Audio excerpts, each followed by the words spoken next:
자, 이제 265페이지 점유보호 청구권이 나옵니다. 교재도 아주 자세히 나와 있는데 좀 어려운 부분일 수 있어요. 근데 이게 독자적으로 문제가 나오기보다는 그 저번 주에 했던 물권적 청구권하고 결합돼서 나오거든요. 그래서 같이 기억해 두시는 게 좋아요.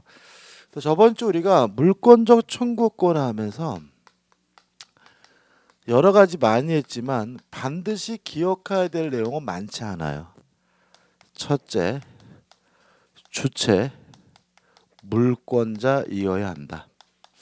다시 말하면 물권이 없는 사람은 어떠한 경우에도 물권적 청구권 행사할 수가 없다. 뭐 얘까지 들었잖아요, 그죠? 그다음에 두 번째, 상대방 점유자를 의미하는데 점유하고 있다면 그 사람에게는 아무런 고의도 필요 없고 과실도 필요 없고 오늘도 했지만 직접 점유든 간접 점유든 불문한다. 이게 뭐죠? 핵심이고 이게 또 한 문제짜리거든요. 근데 문제를 좀 어렵게 내려고 할 때 세 번째에서 점유권에 기한 반환 청구를 같이 지문으로 넣는 경우가 가끔 있어요. 그래서 여기서 3번 해가지고 같이 기억하시는 겁니다. 법조문 읽어볼게요. 우측 상단에 보시면 204조가 나옵니다. 1항. 점유자가 점유에 침탈을 당한 때에는 그 물건의 반환 및 손해배상을 청구할 수 있다. 이렇게 나와 있죠.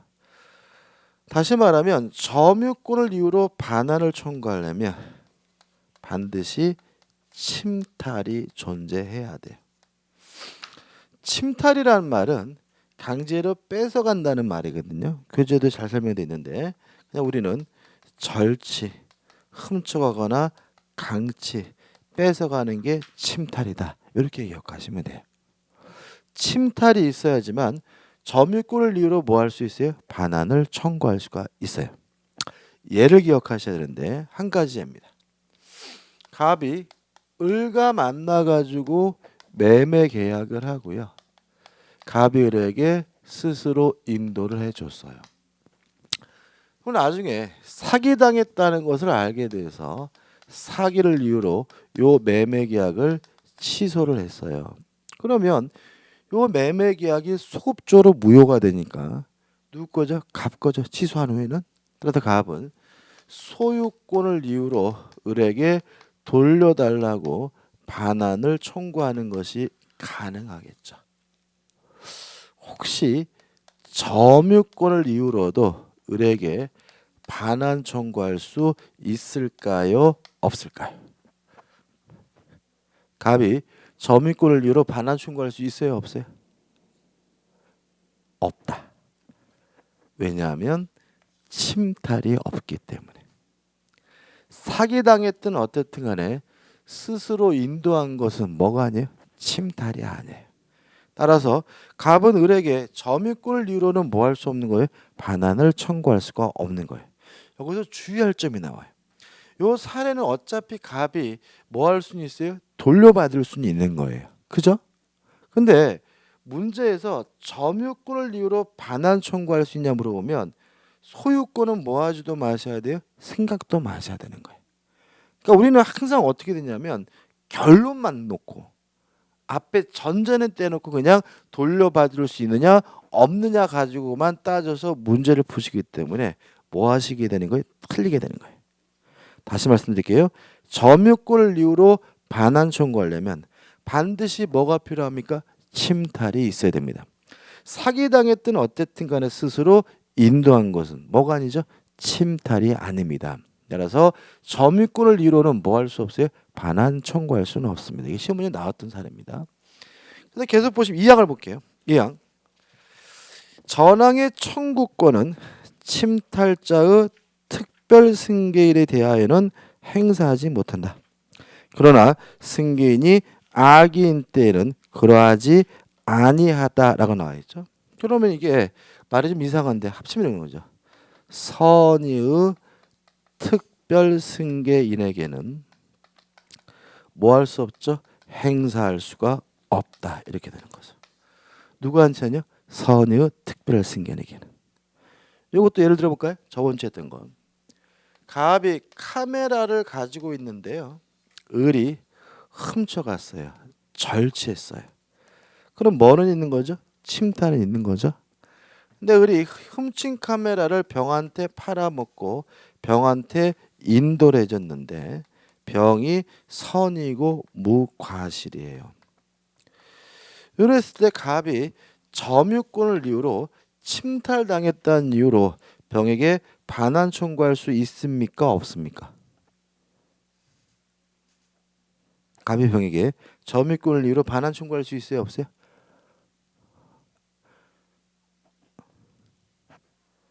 선의의 특별 승계에게는 뭐하지 못해요? 행사하지 못하잖아요. 그죠? 따라서 점유권을 이유로는 반환 청구할 수가 없는 거예요. 요 물건 돌려받을 수 있어요? 없어요? 돌려받을 수는 있죠. 왜요? 저번째 했잖아요. 도품 유실물인 경우에는 병이 선이 무과시여도 선이 취득하더라도 2년 내는 뭐 할 수 있다고요? 반환 청구할 수 있다 그랬잖아요. 기억나시죠? 그죠? 다시 말하면 갑이 돌려받을 수는 있어요. 그렇지만 무엇을 이유로는요? 점유권을 이유로는 병에게 반환 청구할 수는 없는 거예요. 왜냐하면 선의의 특별 승계에게는 뭐 하지 못해요? 행사하지 못하니까요. 이해되시죠? 항상 점유권에서는 뭐가 나온다고요? 어차피 돌려받을 수 있는 게 나옵니다. 조심하셔야 되겠죠? 그 다음에 세 번째로 사망이죠. 사망을 보시면 제1항의 청구권은 침탈당한 날로부터 몇 년이죠? 1년 내에 행사해야 합니다. 행사 기간이 제한이 있죠? 몇 년 동안만요? 1년 내에만. 어우, 짧네요. 그죠? 너무 짧지 않아요? 왜 짧을까요? 자, 우리가 저번 주에 물권적 청구권은 뭐에 걸리지 않아요? 소멸시효 걸리지 않는다 그랬죠? 그죠? 그러면 다른 물건들은 10년, 20년, 30년, 40년 지나도 뭐 할 수 있어요? 반환 청구할 수가 있는 거잖아요. 근데 얘는 왜 10년도 아닌 몇 년만요? 1년 동안만 반환 청구할 수 있는 걸까요?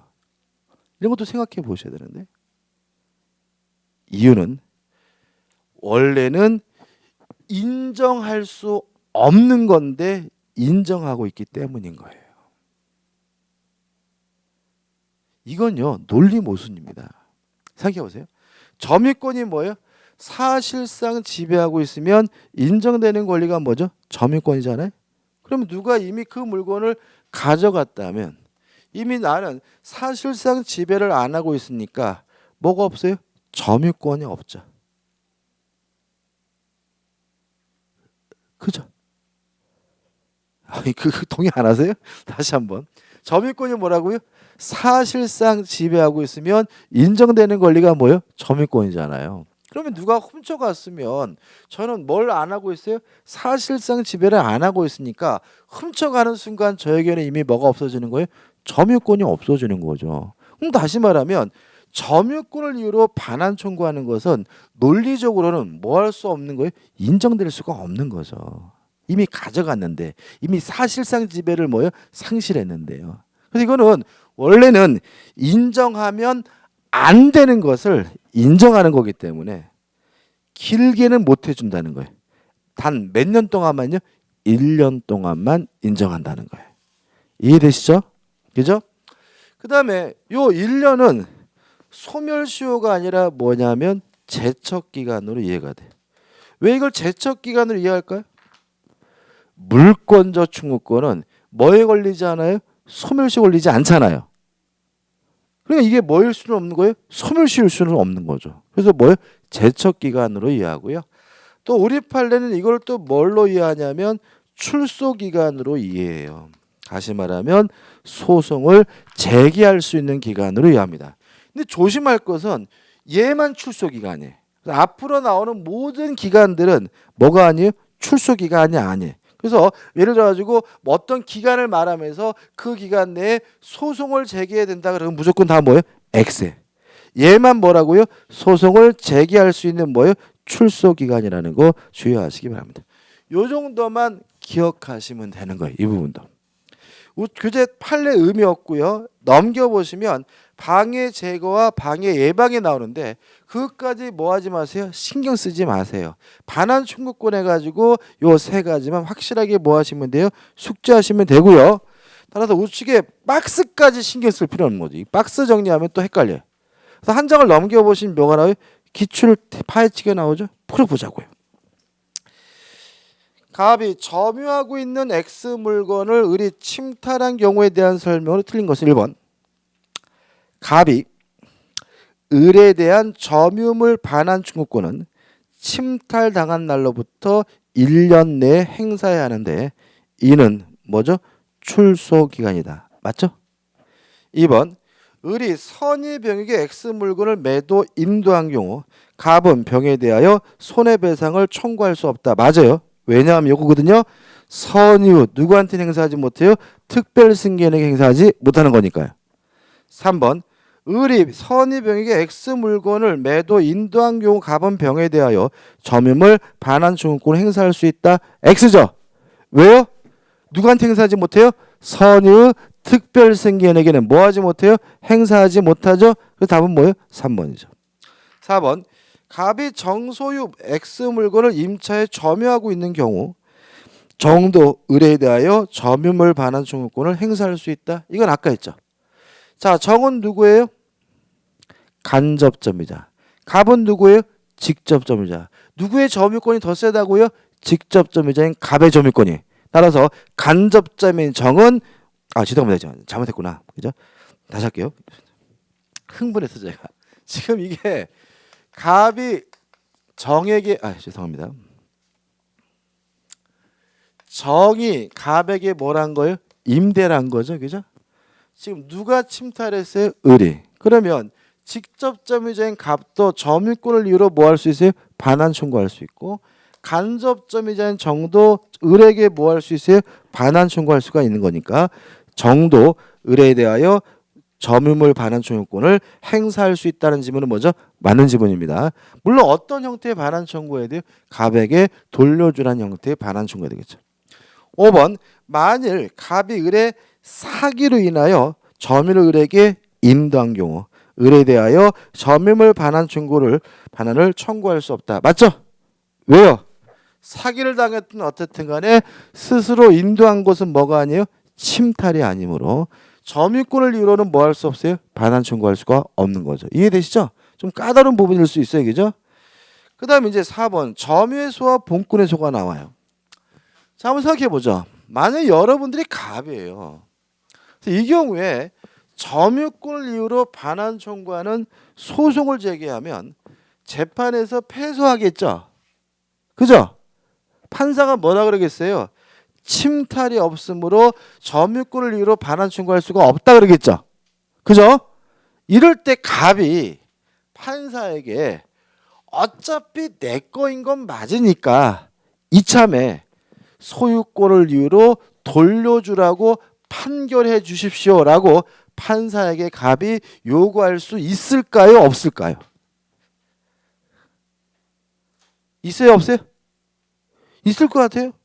없는 거죠. 왜 없냐면 자책하단의 208조죠. 208조 2항부터 게 점유권의 기인한 소는 본권에 관한 이유로 뭐 하지 못해요? 재판하지 못한다라고 규정해 놨어요. 따라서 점유권을 이유로 소송 제기하면 판사는 뭐만 가지고 판결해 줘야 되는 거예요? 점유권만 가지고 판결해 줘야 되는 거죠. 뭘 고려해서 판결해 주면 안 돼요? 소유권을 고려해 주셔서 판결하면 안 되는 거죠. 물론 여러분들도 문제 푸실 때 점유권을 물어보면 뭐만 가지고 문제 풀어야 돼요? 점유권만 가지고 문제 풀어야 되고 뭘 고려하면 안 되는 거예요? 소유권을 고려하면 안 되겠죠. 이해되시죠? 자, 그럼 이제 갑이 어떻게 해요? 패소했어요. 패소했으면 이 물건 돌려받으려면 다시 소송해야죠. 그죠? 무엇을 이유로요? 소유권을 이유로 돌려달라고 뭘 해야 돼요? 소송을 해야 되겠죠? 그것이 뭐예요? 1항이에요.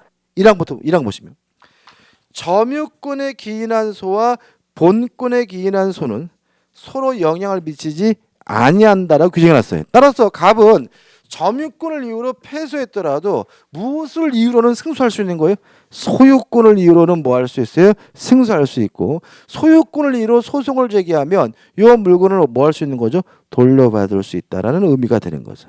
그죠? 그다음 우측에 이제 마지막으로 뭐가 나오냐면 자력구제가 나와요. 자력구제. 자력구제는 중요한 건 아닙니다. 정리해 볼게요. 간단하게. 자, 어떤 침해가 있으면요, 구제받는 법이 두 가지예요. 국가를 통해서 구제받는 방법이 있는데 그 우리가 국가구제라고 하고요. 스스로 힘으로 구제하는 게 있는데 그게 뭐예요? 자력구제. 스스로 자제하는 게죠. 그러면 국가구제가 원칙이었어요? 자력구제가 원칙이었어요? 오늘 많이 여쭤보네. 뭐가 원칙이죠? 그죠? 국가구제 원칙이죠. 그죠? 그렇지 않아요? 예를 들어 가지고 누가 우리 아버지를 죽였어요. 스스로 힘으로 복수할 수 있어요? 안 되는 거잖아요. 다시 말하면 우리는 어떤 침해가 있을 때 무엇을 통해서 구제받아야 되는 거예요? 국가를 통해서 구제받아야 되는 것이 뭐예요? 원칙인 거예요. 따라서 자력구제는 국가로부터 구제받는 것이 기대되지 않는 경우에 예외적으로 허용이 되는 것이 뭐예요? 자력구제인데, 자력구제가 두 가지가 있어요. 자력 방위권. 제가 버스를 타고 가는데요, 누가 제 가방을 가져가려고 해요. 그 순간에는 국가로부터 구제받는 것이 뭐죠? 기대되지 않는 상황이니까 제 힘으로 가방을 가져가지 못하도록 자력으로 뭐 할 수 있는 거예요? 막을 수가 있는 거죠. 그죠? 그 다음에 자력 탈환권. 만약에 뺏겼다면 자력으로 그것을 떼쓸 수도 있어요. 자력 탈환권입니다. 근데 문제는 자력 탈환권은 법익의 침해가 크기 때문에 제한이 있는데 어떻게 하냐면 동산의 경우에는 추적 시까지만 가능합니다. 부동산의 경우에는 즉시만 가능합니다.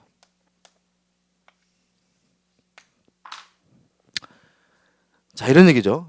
제 가방을 뺏어갔어요. 동산이니까 저는 현장에서 2단 엽차기하고 바로 뺏을 수도 있고요. 언제까지요?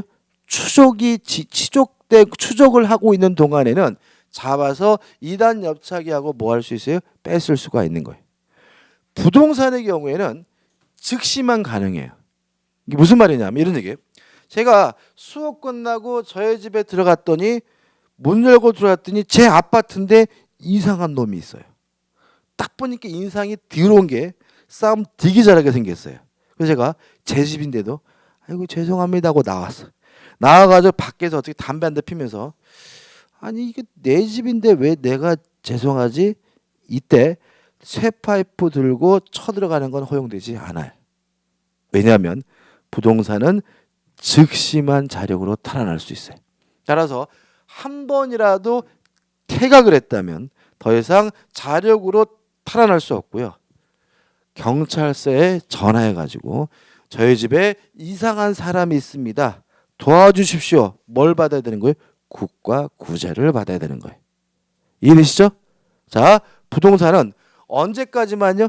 즉시만 자력으로 뭐 할 수 있어요? 탈환할 수가 있습니다. 그래서 이게 어디서 많이 나오냐면 노조 이렇게 보면은 막 집회할 때 구사대 같은 거 있잖아요. 그죠? 보면은 막 노조가 이제 막 그 공장을 막 막고 있고 막 구사대 이런 사람이 막 세파 불고 쳐들어가잖아요. 그죠? 거기서 만약에 노조가 막 왜 싸움을 하냐면 만약에 거기서 밀려가지고 쫓겨나게 되면 더 이상 자력으로 뭐 할 수 없어요? 탈환할 수가 없어요. 무슨 말 아시겠죠? 왜요? 자력 탈환권은 언제까지만요? 즉시만 허용되기 때문에 그래요. 물론 쳐들어오는 것을 막는 것은 자력 방위권이기 때문에 그것은 뭐예요? 정당합니다. 그죠? 그다음 결론입니다. 자, 이러한 자력 구제권을 행사함으로써 법익이 침해되게 됐어요. 만약에 침해자의 법익을 침해했다면 그게 뭐가 되냐면 정당 방위가 돼요. 만약에 제3자의 법익을 침해했다면 이건 뭐냐면 긴급 피난이 되고요. 형사적으로는 무죄고 민사적으로는 책임을 지지 않습니다. 자, 이런 얘기예요. 제가요 아파트를 저희 집을 어떻게 해요? 퇴근하고 들어갔더니 이상한 놈이 있길래 즉시 2단 옆차기를 했거든요. 그랬더니 그 인간 이빨이 우수수 나갔어요. 저 행위는 뭐가 되는 거죠? 정당방위이기 때문에 저는 법적으로 뭘 지지 않아요? 책임지지 않는 거예요. 이해되시죠? 이상한 놈이 있길래 깜짝 놀라가 옆에 있는 화분을 들어가지고 머리를 찍었거든요. 찍었는데 머리가 깨진 게 아니라 옆집 화분이 깨졌으면 누가 침해를 입은 거죠? 옆집 제3자가 침해를 입은 거고 그때는 뭐가 돼요? 긴급 피난으로서 저 행위는 무죄고 민사적으로는 뭘 지지 않아요? 책임지지 않아요. 여기까지 정리하시면 되는 거예요. 근데 실제로 이게 또 묘하게도 뭐의 한계인 거예요? 정당방위의 한계인 거예요. 이게 어디까지만 동사는 추족시까지만 정당방위할 수 있는 거예요. 부동산 뭐라고요? 즉시만 할 수가 있는 거예요. 만약에 그 한계를 넘어서게 되면 뭐예요? 정당방위가 아닌 거죠. 정당방위하면 항상 기억나는 게 뭐가 있냐면 한 7, 8년 된 것 같은데 한 10년 된 것 같네. 이런 게 있어요. 그 뭐냐면 이 여자분이 이제 퇴근하고 으슥한 길을 가는데 어떤 미친놈이 이제 이 여자분을 성추행하려고 이제 달려들었겠죠. 달려들어가지고 이제 뭘 했어요? 뽀뽀를 키스를 하면서 좀 야한데 혀가 이제 입으로 들어온 거예요. 그 여자분이 어떻게 방어하기 위해서 그 혀를 깨물었어요. 깨물어가 혀가 잘렸어요. 얼마나 잘렸냐면 3분의 2가 잘렸어. 그래가지고 그게 이제 정당방위냐? 근데 이제 검찰은 너무 심한 거 아니냐? 혀가 3분의 2가 잘리면 이제 말도 못 한대요. 이제 음식도 어떻게 못 삼킨다 그러더라고요. 그러니까 너무 심하니까 이것은 뭐 과잉방위다 해가지고 그 여자분을 기소했거든요. 말이 되는 얘기인가요? 말 안 되는 거 아니에요, 그죠? 생각해 보세요.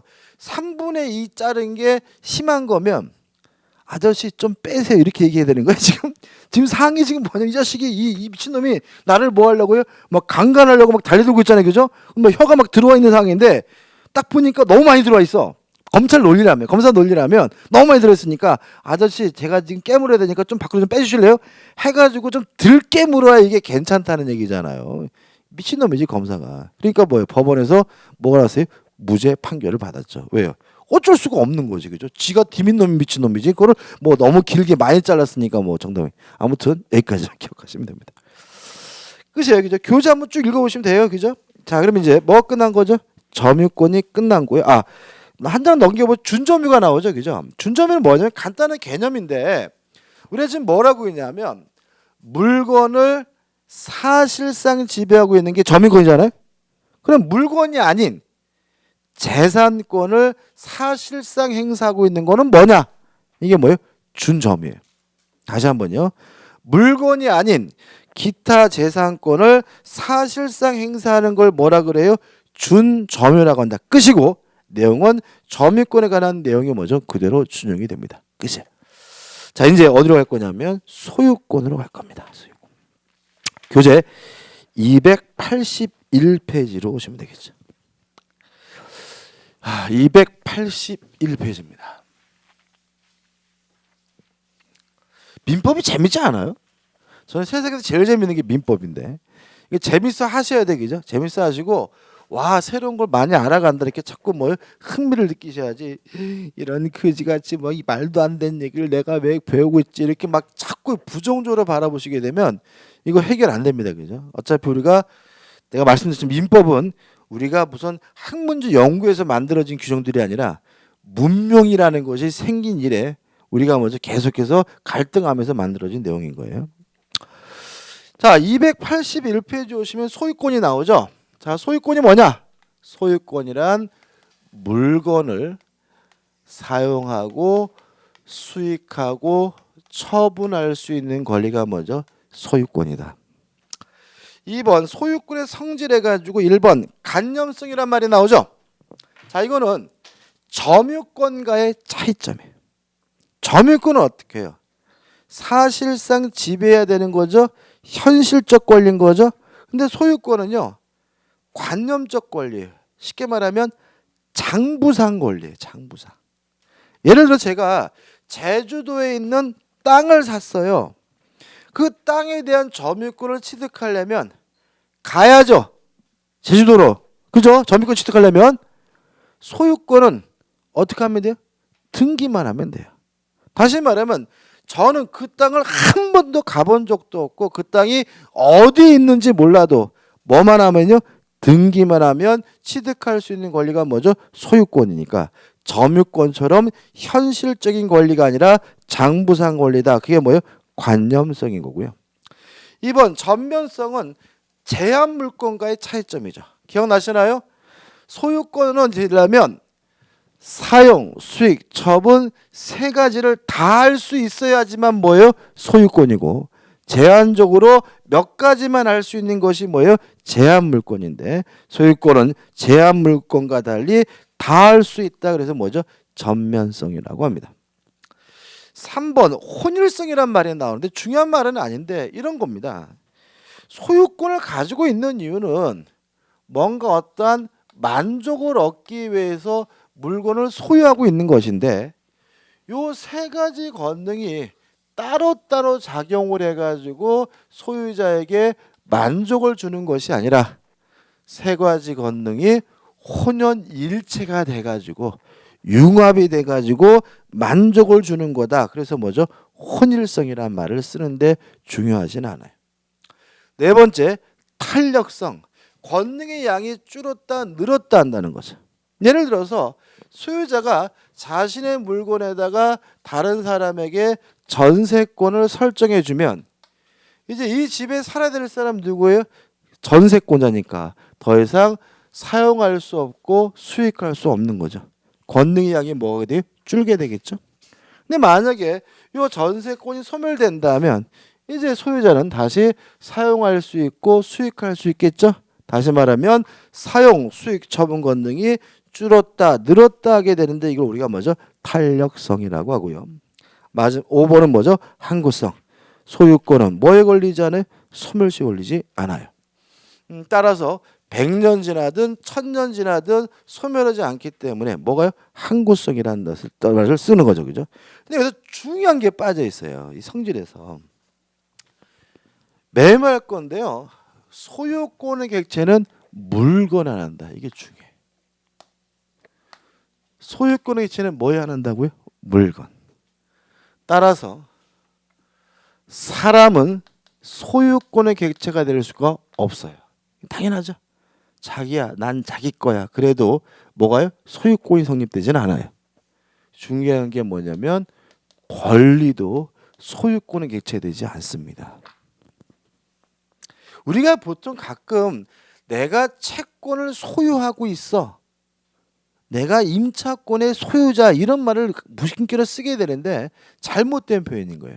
왜냐하면 소유권의 객체는 뭐에 하나요? 물건에 하나이기 때문에 채권이나 임차권과 같은 권리는 뭐의 객체가 될 수가 없는 거예요? 소유권의 객체가 될 수가 없는 거예요. 가끔 내요. 소유권의 객체는 뭐에 하나입니까? 물건에 하나입니다. 권리는 뭐의 객체가 될 수 없습니까? 소유권의 객체가 될 수 없다는 거 꼭 여기서 기억해 두시기 바랍니다. 다른 건 하나도 몰라도 돼요. 소유권의 객체는 뭐에 하나죠? 물건에 하나입니다. 그 다음 넘기셔가지고 부동산 소유권의 범위 해가지고 토지 소유권의 범위가 나와요. 자, 이런 문제입니다. 토지에 관한 소유권이 있다면 이 소유권은 땅 표면에만 미치는 것이 아니라 땅 위로도 가고 땅 밑으로도 가겠죠. 토지의 상하에 미치겠죠.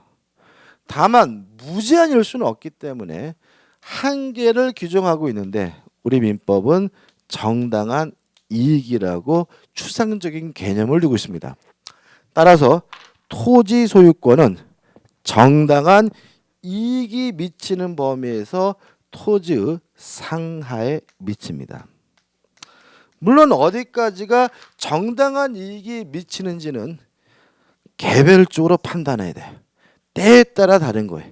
일률적으로 판단할 수는 없고요. 여기서 좀 신경 쓸 것은 어떤 개념이냐면 정당한 이익이 미치는 범위에서 땅 속으로도 미치니까 땅 속에 있는 건 누구 거란 얘기예요? 땅 소유자 거란 얘기죠. 그죠? 땅 속에 있는 것이 흙이에요.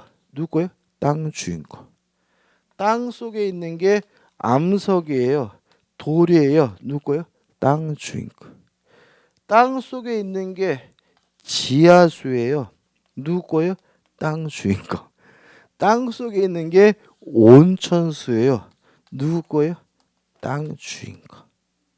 따라서 지하수권, 온천권이라는 것은 존재할 수가 없는 겁니다. 예를 들어볼까요? 제가 아파트에 대한 소유권이 있어요. 그럼 그 아파트에는 거실도 있죠, 안방도 있죠, 화장실도 있죠. 화장실권 그런 거 있어요? 안방권 그런 거 있어요? 거실권 그런 거 있어요? 그런 건 없잖아요. 왜 그러는 거예요? 화장실, 안방, 뭐 거실 뭐 이런 거는 건물을 구성하고 있는 뭐에 불과한 거예요? 구성 분자에 불과한 거예요. 안방권이 없는 것처럼 지하수권은 없는 거예요. 화장실권이 없는 것처럼 무엇도 없는 거예요? 온천권이라는 권리도 없는 거예요. 왜요? 흙이든 암석이든 지하수, 온천수는 무엇을 구성하고 있느냐? 토지를 구성하고 있는 뭐예요? 구성 분자에 불과한 거예요. 온천권이 없다라는 거는 시험 문제 아주 잘 나와요. 기억해 두셔야 되고요. 다만 땅 속에 있는 것 중에 빠지는 게 있어요. 미채굴, 광물은 땅 주인 거가 아니라 국가 소유고요. 국가 따라서 광물을 채취하고 싶으면 땅 주인한테 허락받아야 되는 것이 아니라 땅 주인 거가 아니니까 국가로부터 허락, 특허를 받아야 되는데 이것이 뭐예요? 광업권인 거예요. 여기서 이제 우리가 뭘 할 수 있냐면 소유권과 강업권은 혼동되지 않는다는 걸 알 수 있죠. 왜요? 중복되지 않잖아요. 다시 말하면 광물을 제외한 나머지 거는 누구 거예요? 땅 주인 거, 소유권이고 광물만 뭐예요? 광업권이니까 소유권과 광업권은 뭐 되지 않고 있어요? 중복되지 않고 있죠. 따라서 강업권은 뭐 될 일이 없어요? 혼동될 일이 없는 거예요. 사실 그 내용이 나와 있는 거죠. 기억을 돕기 위해서 한마디 더 할게요. 예를 들어 제가 땅을 가지고 있는데 심심해서 땅을 팠어요. 온천수가 팡 터졌어요. 땡 잡은 거죠.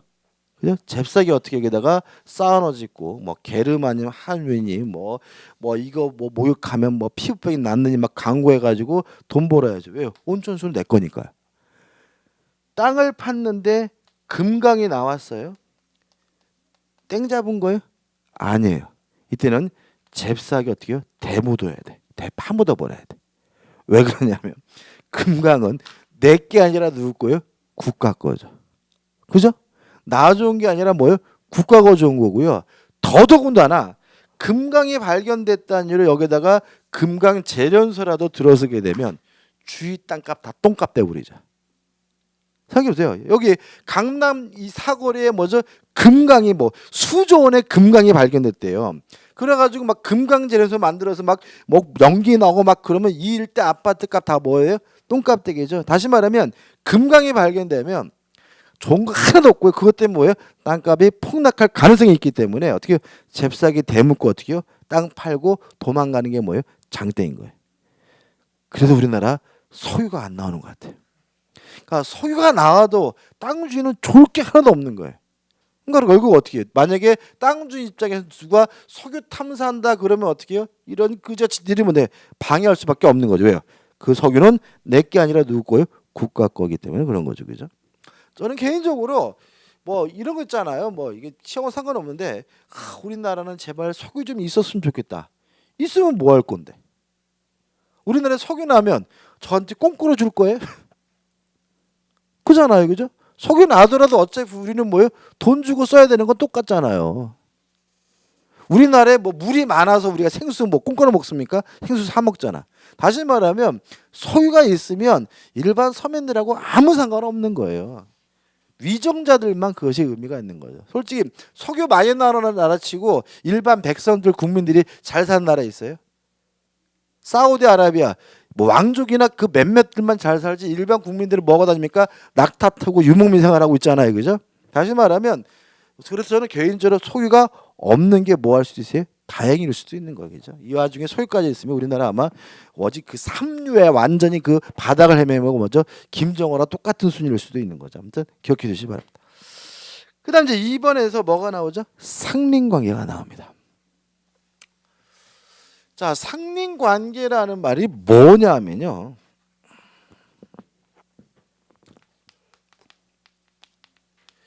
이 상자가 서로 상자예요. 서로. 그러니까 상린이라는 말은 뭐냐면 서로 인접한 이런 말이죠. 서로 인접한 관계인데 무슨 서로 인접한 관계냐? 서로 인접한 부동산 간의 이용을 조절하는 관계가 상린관계입니다. 교재 우측에 보시면 지역군과 구비라는 박스가 나와 있죠, 그죠? 나중에 정리하시기는 해야 되는데 우리가 아직 뭘 공부를 안 했어요? 지역군을 공부하지 않았기 때문에 안 볼 거예요. 일단 우리가 개념에서 상린관계가 뭐냐? 서로 인접한 부동산 간의 이용을 조절하는 관계가 뭐죠? 상린관계고요. 따라 상린관계는 뭐에 관한 문제예요? 부동산에 관한 문제고 중요한 것이 뭐냐면 이용을 조절하는 문제라는 거죠. 이게 소유자에게만 적용되는 게 아니라고요. 상린관계는 이용을 조절하는 관계니까 그 부동산을 이용하고 있는 사람이라면 소유자든 전세권자든 지상권자든 임차권자든 다 상린관계 간의 민법 규정은 다 뭐가 되는 거예요? 적용이 되는 거예요. 교재는 지금 뭘 기준으로 해서 교재가 나왔겠어요? 소유자를 기준으로 설명드렸겠죠? 왜 그런 거예요? 우리는 지금 뭘 공부하고 있으니까요? 소유권을 공부하고 있으니까, 그죠? 그래서 우리는 상린관계는 뭐라고요?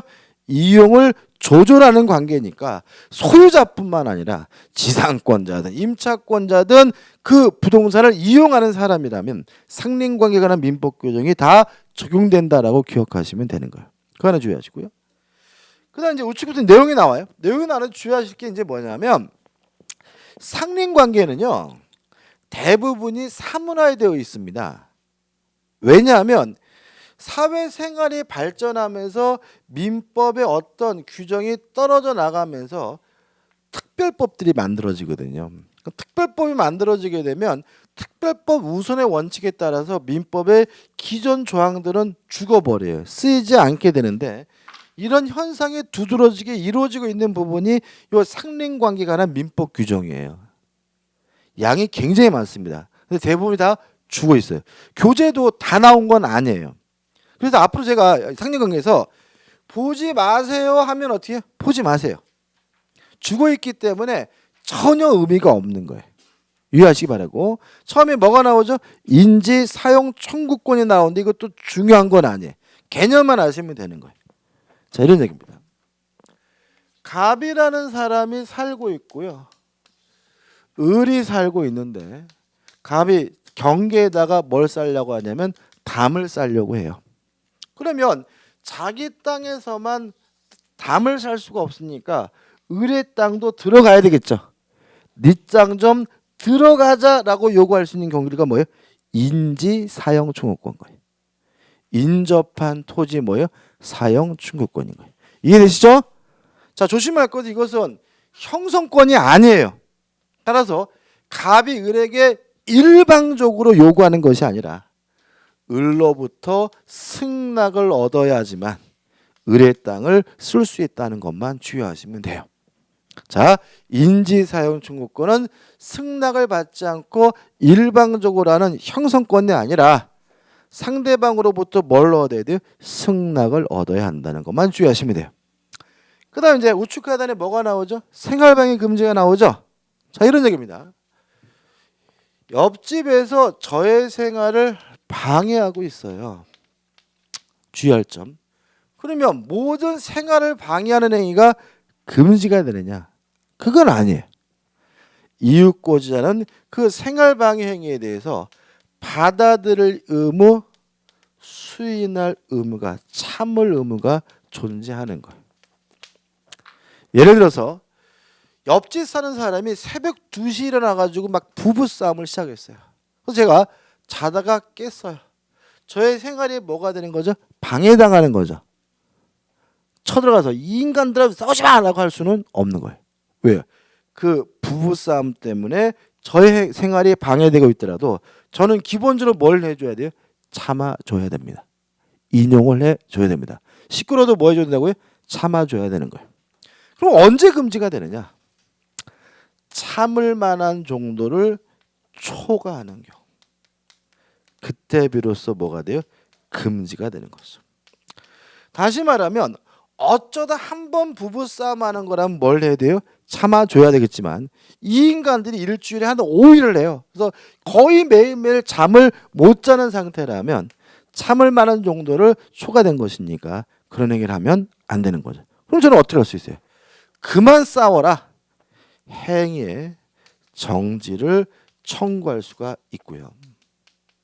또 만약에 그 사람들이 하도 부부싸움 바람에 제대로 잠을 못 자서 제가 강의를 못해서 손해가 발생했다면 무엇을 청구할 수도 있어요? 손해배상을 청구할 수도 있습니다. 끝이에요, 여기죠? 이게 전부 여기죠? 근데 시험 문제 안 나와, 이거는. 왜 안 나오냐면 생활방해의 가장 대표적인 예가 뭐냐면 층간소음 문제거든요. 윗집에서요 쿵쿵쿵 뛰어다녀요. 밑에 사는 사람은 어떻게 해요? 참아줘야 되는 거예요. 다만 너무 심해요. 참을 만한 정도를 어떻게 해요? 초과되면 그만 떠라. 행위의 정지를 뭐 할 수 있어요? 청구할 수 있고 무엇도 청구할 수 있는 거죠? 손해배상도 청구할 수가 있는 거죠. 과거 우리가 한 5, 6년 전에 공부했으면 이거 반드시 기억하셨어야 돼. 근데 문제는 이게 아주 애매하잖아요. 애매하니까 어떻게 해서 막 칼부림 사건도 나고 막 그죠? 난리가 많았잖아요. 그죠? 그래가지고 우리가 이 부분에 대해서 특별법이 제정되어 있는 상태죠. 그 특별법은 뭐가 아니에요? 시험 범위가 아니에요. 따라서 이 규정은 이제 의미가 없는 규정이기 때문에 간단하게 기억하시면 되고 시험 문제 출제될 부분은 아닙니다. 그 다음에 넘겨보시면 5번에서 수도 등의 시설권이 나와 있죠. 요거는 가입해버리는 거예요. 보지 마세요. 아무 의미도 없는 규정입니다. 보지 마시고 6번 주의투지 통행권이 나오죠. 요건 대단히 뭐예요? 중요한데 요거는 쉬었다가 봐야 되겠네요. 그죠? 쉬었다가 6번 주의투지 통행권부터 보도록 하겠습니다.